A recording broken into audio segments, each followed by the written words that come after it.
Lesson 3.6, I think you'll find to be a nice break after all that long division in Lesson 3.5.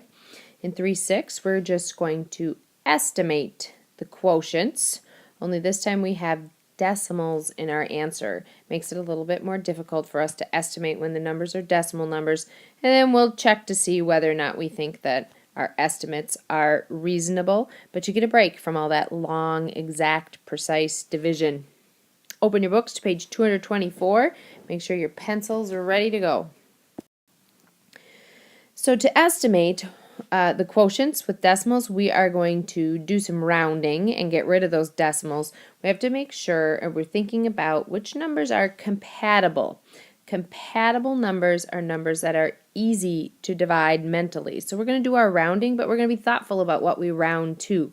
We're not always going to round to the nearest whole number. We're not always going to round to the nearest tens place or hundreds place. We're going to round to so that we have numbers that are compatible so we can do some easy division in our head. Okay? First example, number 1, we have 11 and 75 hundredths, and we're going to divide by 3. So we need to round this decimal number, 11.75, and there are a couple ways we could round it. If we wanted to round to the highest place value, like we have done before, we round it to a 10. But a 10 and a 3 are not really very compatible. They don't go very well. You can't do 10 divided by 3. So instead, we're going to take this 11 and 75 hundredths, and we're going to round it up to a 12 here, because 12 is compatible with 3, and we can do 12 divided by 3 is 4. So we would say that 11 and 75 hundredths divided by 3 is approximately, it's about 4. Another example, the Jenkins family bought 5 tickets to a charity auction. The receipt here shows us what the total cost was. $61.25 for 5 tickets. We just want to know approximately, estimate the cost of each ticket. We take the total and divide by 5. But if we don't need the exact answer, we're going to round off these decimals to something that's compatible with 5. So we round down to 60 because 60 divides by 5 evenly. 60 divided by 5 is 12. So it is approximately $12 per ticket.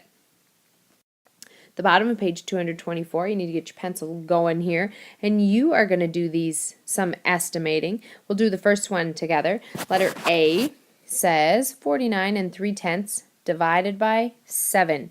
We're going to get rid of the decimal and round that off. But my first instinct would say, oh, 49 and 3/10, let's just round it up to 50.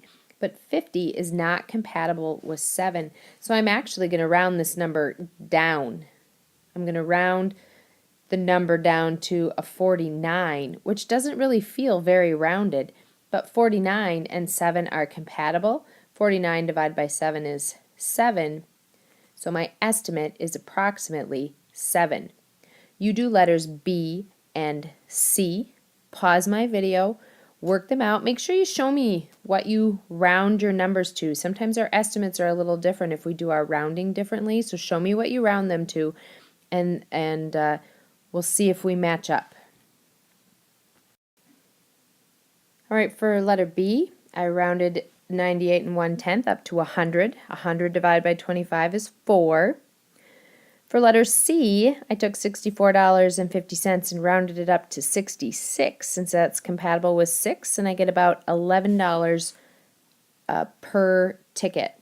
I want you to notice here in the story problem they said justify your answer.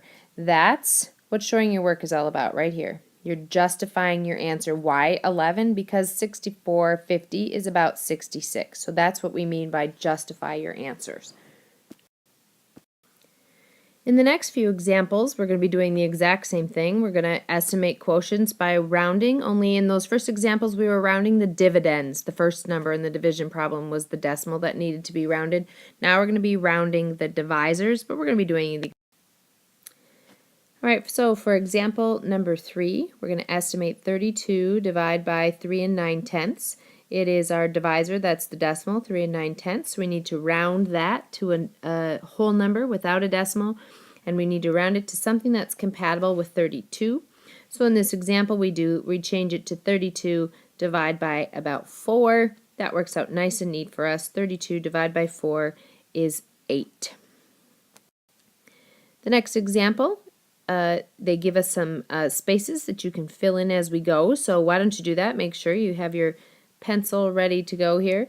Our first step, we're going to be estimating 56 divided by 6.8, or 6 8/10. We're going to round the divisor. That is 6.8 is the divisor, the second number. We're going to round it to the nearest whole number, or to a whole number.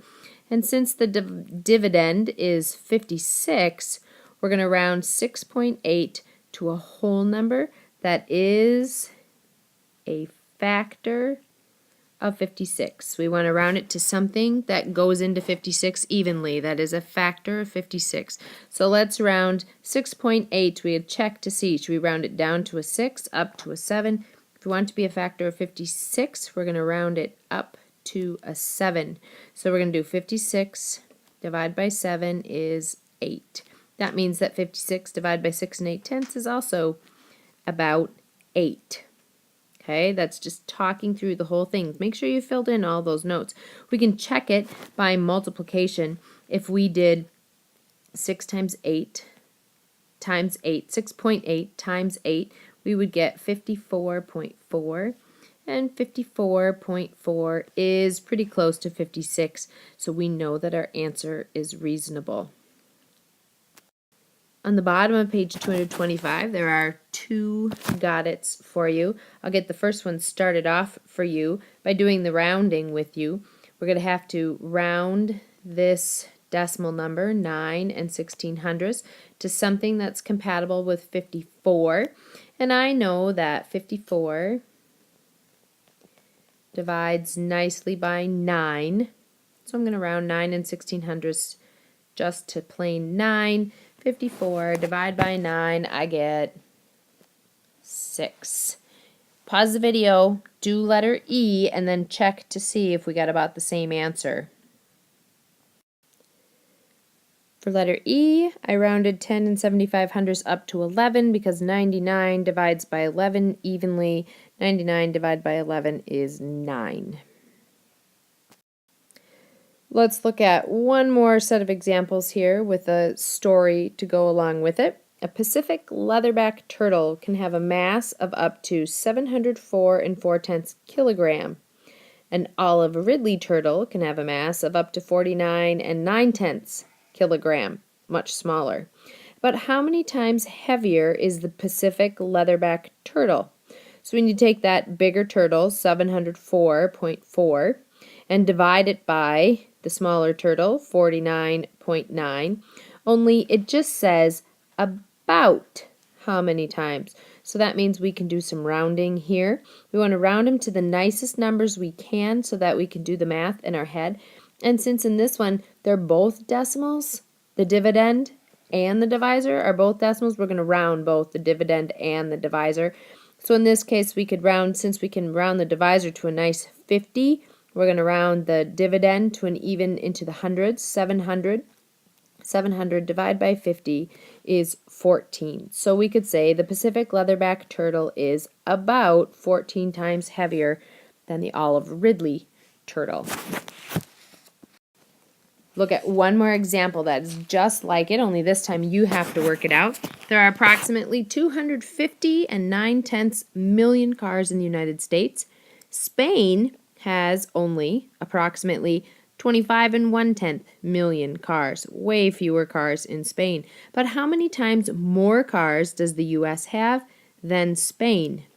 So we need to take, if we were to calculate this exactly, we would have to do 250.9 divide by 25.1. But since we're taking a break from long division and we're just estimating, you need to round the dividend and the divisor to nice numbers, compatible numbers that work well with each other.